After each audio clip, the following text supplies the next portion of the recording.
भारत के इतिहास में दिल्ली का कथित शराब घोटाला पहला ऐसा मुकदमा होगा, पहला ऐसा केस होगा जिसमें पिछले 2 सालों से लगातार जांच चल रही है।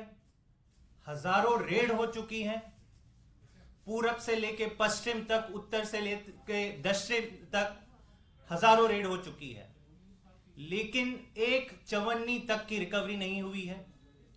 कोई एक ठोस सबूत तक अब तक ईडी को नहीं मिला है। फिर भी आप देख रहे हैं कैसे आम आदमी पार्टी के बड़े बड़े नेताओं को लगातार जेल में भेजा जा रहा है, सबूत कोई नहीं है। ये जो ईडी का इन्वेस्टिगेशन चल रहा है पिछले 2 सालों से, उसका एकमात्र आधार है। उसका आधार है कि कुछ लोग जिनको पहले आरोपी बनाया गया था और वो फिर सरकारी गवाह मतलब गवर्नमेंट अप्रूवर्स बन गए थे, उनके स्टेटमेंट्स के आधार पर यह पूरा केस खड़ा हुआ है। मैं वापस दोहरा दूं, ये एकमात्र केस है इतिहास में जिसमें हजारों रेड के बाद कोई ठोस सबूत नहीं, एक चवन्नी की रिकवरी नहीं, लेकिन केवल और केवल सरकारी गवाहों के स्टेटमेंट के आधार पर यह पूरा एक महल बनाया गया है, झूठों का पुलिंदा बनाया गया है। अब यह हमें समझना होगा कि इन स्टेटमेंट्स के पीछे कितनी सच्चाई है। आप सब जानते हैं कि पिछले साल कई ऐसे गवाह, कई ऐसे आरोपी कोर्ट जाकर उन्होंने कहा कि ईडी ने हमें डराकर धमकाकर नकली बयान पे साइन करवाया है। एक गवाह ने क्या कहा? एक गवाह ने कहा कि मुझे इतनी जोरों से कान के नीचे थप्पड़ मारा कि मेरे कान के पर्दे फट गए, मुझे आज सुनाई नहीं दे रहा। यह हम नहीं कह रहे हैं, एक गवाह ने कोर्ट में जाकर एक साइंड स्टेटमेंट दिया है, रिटन स्टेटमेंट दिया है। दूसरे एक गवाह ने भी ऐसा ही कुछ कहा कि अगर आम आदमी पार्टी के बड़े नेताओं के नाम नहीं लोगे तो हम देखेंगे तुम्हारी बेटी कॉलेज कैसे जाती है। ये शब्द इस गवाह ने साइंड स्टेटमेंट में कोर्ट के सामने रखा। तीसरे एक गवाह ने क्या कहा कि मेरी बीवी को, मुझे तो अरेस्ट किया ही, मेरी बीवी को भी अरेस्ट किया, उसे भी डराया धमकाया गया और उसके कारण मुझे एक नकली बयान पर साइन करने पे मजबूर किया गया। ये सारे तथ्य इन गवाहों ने साइंड स्टेटमेंट के द्वारा कोर्ट के समक्ष रखे हैं। तो इससे आप अंदाजा लगा सकते हैं कि किस हिसाब से ये इन्वेस्टिगेशन चल रही है। 2 साल बीत गए हैं, कोई ठोस सबूत नहीं मिल रहा, इसलिए क्या करते हैं, स्टेटमेंट पे स्टेटमेंट लिखवाते हैं और ये पूरा केस हम बनाते हैं। अब आते हैं एक इंपॉर्टेंट सुप्रीम कोर्ट के ऑर्डर के ऊपर, जिससे आगे समझ आएगा कि आज जो खुलासा आम आदमी पार्टी कर रही है वो क्यों इतना अहम हो जाता है। सुप्रीम कोर्ट ने 2 दिसंबर 2020 Paramvir Singh Saini versus Baljeet Singh and others, ये रहा ये order. Paramvir Singh Saini versus Baljeet Singh and others के मुकदमे में एक ऐतिहासिक ऑर्डर पारित किया। ये ऑर्डर में क्या लिखा है? पैरा 17 इस ऑर्डर का साफ कहता है कि कोई भी इन्वेस्टिगेटिव एजेंसी हो देश में, उसे अपने इंटेरोगेशन का ऑडियो और वीडियो रिकॉर्डिंग इसको स्टोर करके रखना है, सलामत रखना है। क्यों रखना है? क्योंकि कई ऐसे केसेस आ रहे हैं जहां पर डराकर धमकाकर आप विटनेसेस से बयान ले रहे हो। ये केवल एक एजेंसी की बात नहीं करी थी, देश के तमाम इन्वेस्टिगेटिव एजेंसीज का नाम इसमें लिखा गया था, बल्कि पैरा नंबर 19 में ईडी का नाम साफ रूप में लिखा गया था कि इस ऑर्डर से ईडी को भी इसका पालन करना होगा। पालन क्यों करना होगा? क्योंकि मैंने कहा कि कई विटनेसेस इससे पहले भी, केवल दिल्ली के शराब घोटाले की बात नहीं हो रही है, उससे पहले भी कई बार ऐसा होता है कि इंटेरोगेशन के टाइम पे फिजिकल अब्यूज किया जाता है, ह्यूमन राइट्स का वायलेशन किया जाता है। तो इस ऐतिहासिक कोर्ट के ऑर्डर ने article 21 of constitution of India के तहत लिखा है कि इसमें fundamental right to life and liberty के तहत हर एक अक्यूज्ड या विटनेस जिसको इंटेरोगेशन के तहत बुलाया जाता है, उसका यह हक है कि उससे सीधी बात हो, इसको डरा धमका के कोई स्टेटमेंट ना लिया जाए। यह है 2 दिसंबर 2020 का ऑर्डर। आप सब जानते हैं सुप्रीम कोर्ट का ऑर्डर जब आता है तो वो तुरंत देश पे लागू हो जाता है। आगे बढ़ते हैं। दिल्ली का कथित शराब घोटाले की जांच शुरू होती है 2022 मिड में या शुरुआत में शुरू होती है। 19 जुलाई 2023, ये दूसरी डेट आप नोट कर लीजिए, 19 जुलाई 2023 में भी same order, similar order Delhi के घोटाले, शराब घोटाले में जस्टिस M.K. नागपाल, जो स्पेशल कोर्ट है ईडी के मैटर्स के लिए, वो एक डायरेक्शन जारी करते हैं, क्योंकि एक अक्यूज्ड कहते हैं कि मुझे अपनी जो भी इंटरोगेशन हुई थी, मुझे उसकी सीसीटीवी रिकॉर्डिंग दीजिए, ये मेरा राइट है। क्यों राइट है? क्योंकि सुप्रीम कोर्ट ने ये राइट हर एक इंटरोगेशन के लिए अक्यूज को दिया हुआ है। तो ये साफ ऑर्डर, दूसरा ऑर्डर इसी मैटर में राउज एवेन्यू कोर्ट के स्पेशल जज पारित करते हैं। सीसीटीवी फुटेज जिसमें साफ लिखा है सुप्रीम कोर्ट के ऑर्डर में कि ऑडियो और वीडियो रिकॉर्डिंग रखना मैंडेटरी है, कोई ऑप्शनल नहीं है। और किसका हवाला देते हुए कहा? Article 21 of the constitution of India का हवाला देते हुए कहा कि ये हम कई बार देखते आए हैं कि पुलिस डराकर धमकाकर कुछ भी उल्टे सीधे बयान निकालती है, तो ये हरगिज मंजूर नहीं है, किसी भी लोकतंत्र में ये मंजूर नहीं है। तो वाजिब है कि ईडी इसके दायरे में आता है, ईडी को उसका पालन करना चाहिए। अब आ जाते हैं पिछले हफ्ते 3 फरवरी को यह बात एक अक्यूज ने कोर्ट में रखी कि जज साहब, मेरे साथ जब एक सरकारी गवाह का कन्फ्रंटेशन कराया गया, जो बातचीत हुई, उसमें जो बातचीत हुई वो एक जगह पे है, लेकिन इसके बाद जो रिटन स्टेटमेंट आया उस कन्फ्रंटेशन का, वो कुछ और ही कहता है। जो रिटन स्टेटमेंट है कन्फ्रंटेशन का और जो वाकई में बातचीत हुई, उसका कोई तालमेल नहीं है। और इसीलिए मैंने सीसीटीवी फुटेज मंगवाया ईडी के थ्रू। लेकिन ईडी ने जो सीसीटीवी फुटेज अक्यूज को और कोर्ट को जमा किया, उसमें आप चौंक जाएंगे। चौंक क्यों जाएंगे? क्योंकि ईडी ने केवल वीडियो फुटेज सबमिट किया, ऑडियो फुटेज पूरी तरह से गायब है, मिटा दिया गया है। यह बात जब 3 फरवरी पिछले हफ्ते कोर्ट के समक्ष आई, तो कोर्ट के जज ने भी ईडी के वकीलों को खूब फटकार लगाई और कहा है कि 7 फरवरी मतलब कल इसके ऊपर ईडी अपना पूरा पक्ष कोर्ट के समक्ष रखे। दोस्तों, आम आदमी पार्टी ने कुछ बहुत ही रिलायबल सोर्सेस के थ्रू ये जाना है कि ये एकमात्र इंसिडेंट नहीं है। ये एकमात्र इंसिडेंट नहीं है जहां पर ईडी ने विटनेसेस से इंटेरोगेशन तो किया है, गवाहों और विटनेसेस या आरोपियों के साथ कन्फ्रंटेशन तो हुआ है, लेकिन इसका ऑडियो रिकॉर्डिंग नहीं रखा है। मतलब अब ये ईडी ही बता सकता है कि एक केस जिसमें 500 से ज्यादा विटनेसेस, अभी तो गिनती भी हम भूल गए कि कितने लोगों को बुलाया जा चुका है, ऐसे बयान दिए जा रहे हैं जिसमें विटनेसेस बाद में कोर्ट में जाके कह रहे कि नहीं, तो डरा धमकाकर हमसे लिया गया है। तो ईडी ही बता सकता है कि आपने कितने स्टेटमेंट्स का ऑडियो और वीडियो रिकॉर्डिंग रखा है, कितने स्टेटमेंट्स का मिटा दिया है।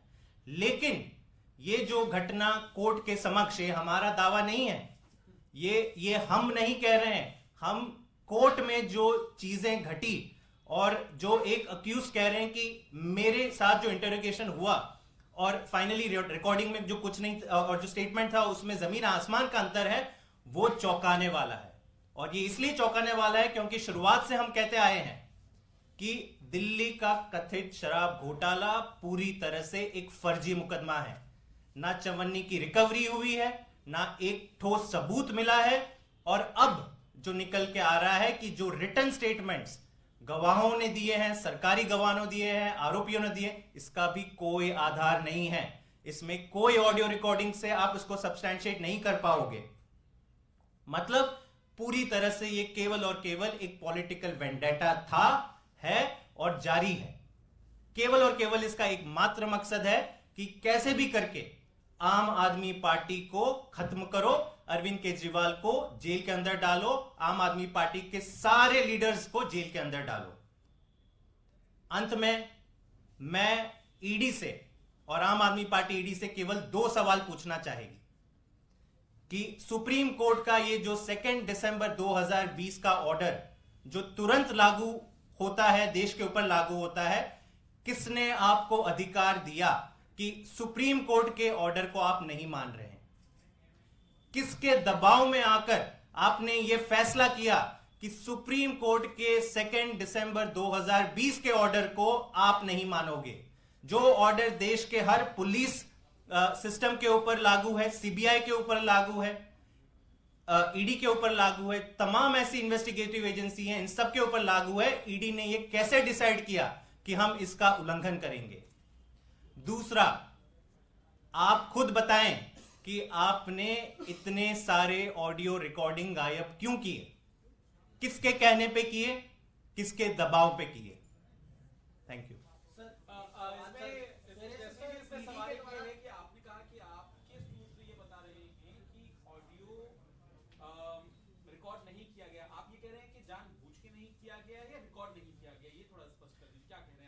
हमें सूत्र बता रहे हैं कि यह गायब किया गया है।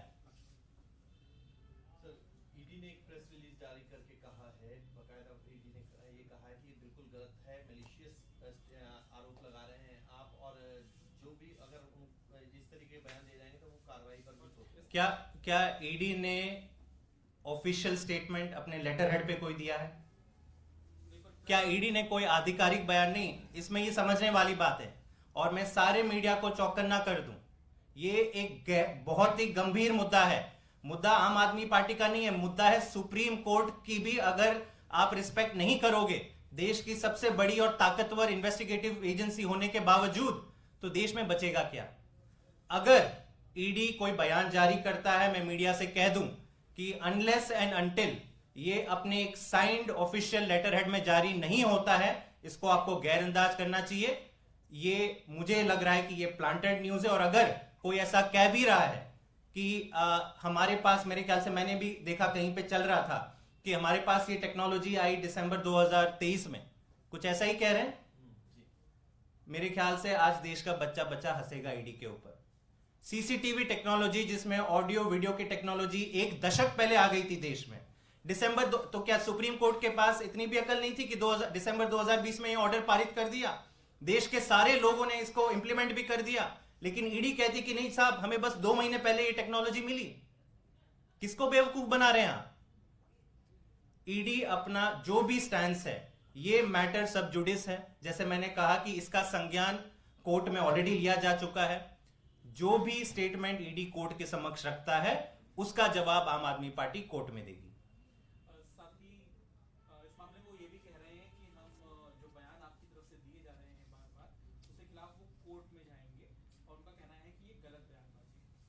नहीं तो जाए कोर्ट में।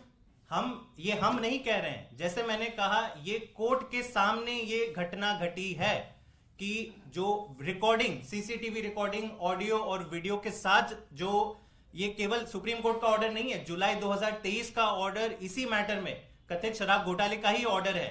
अगर ईडी कहता है कि हमने ये दोनों ऑर्डर को नहीं माना है, तो फिर वो कोर्ट के सामने अपनी बात रखे, हम कोर्ट के सामने अपनी बात रखेंगे। लेकिन आज इस प्रेस कॉन्फ्रेंस के माध्यम से हम पूरे देश को अवगत कराना चाह रहे हैं कि कैसे ईडी ने जितने भी कोर्ट केस के ऑर्डर है, इसको नजरअंदाज करते हुए रिटन स्टेटमेंट्स जितने भी इस केस में हुए हैं, दिल्ली के कथित शराब घोटाले में, आज इतना बड़ा प्रश्न चिन्ह खड़ा किया है। जो आपने गवाहों की बात की, माफ कीजिएगा, आपने गवाहों की बात की, क्या उनका कोई नाम भी है कि कौन ये गवाह है जो कोर्ट गए थे, जिनका आपने? नहीं, इसका रिकॉर्ड आपको मिल जाएगा। ये तो कोर्ट की प्रोसीडिंग्स हैं, ये सारे लिखित ऑर्डर्स हैं।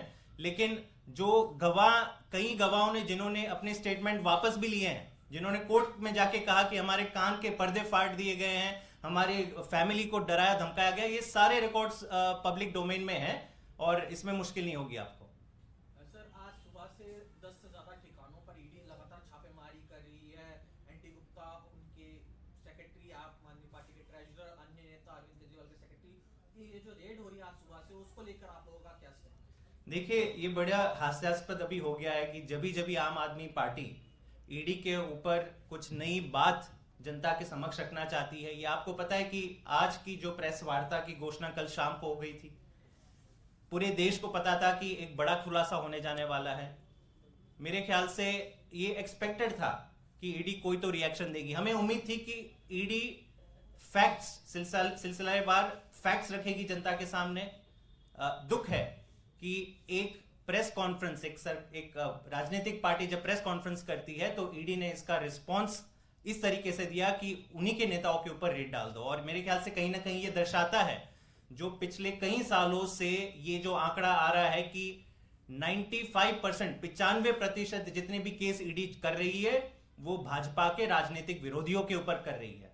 और जो भी इनमें से कोई भी अगर करप्ट, जिनके ऊपर सीवियर एलिगेशंस लगे हैं, भाजपा में जुड़ जाता है तो उनके ऊपर रेडें होना बंद हो जाती है, उनको समन्स भेजना बंद हो जाता है। वॉशिंग मशीन से धुलकर एकदम साफ होके भाजपा में जुड़ जाते हैं। तो जितनी भी कार्यवाही आज सुबह से हो रही है आम आदमी पार्टी पे, कहीं ना कहीं ये दिखाता है कि ईडी राजनीतिक दबाव में ये सारी कार्यवाही कर रही है।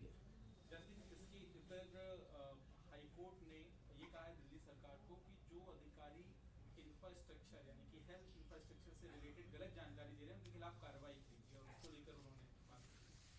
बिल्कुल करनी चाहिए। कई समय से दिल्ली की जब हेल्थ व्यवस्था की हम बात करते हैं, स्वास्थ्य व्यवस्था की, दिल्ली सरकार खुद कोर्ट के अंदर जाके कहा है कि करंट हेल्थ सेक्रेटरी दिल्ली सरकार के साफ तौर पर मंत्री के आदेश मानने से मना कर रहे हैं। ये हमने कोर्ट के सामने कहा है। इतना ही नहीं, तमाम दिल्ली सरकार के जितने हॉस्पिटल में मंत्री जाते हैं, इंस्पेक्शन करने जाते हैं, सुबह 7 बजे पहुंच जाते हैं, 8 बजे पहुंच जाते हैं, हेल्थ सेक्रेटरी गायब होते हैं।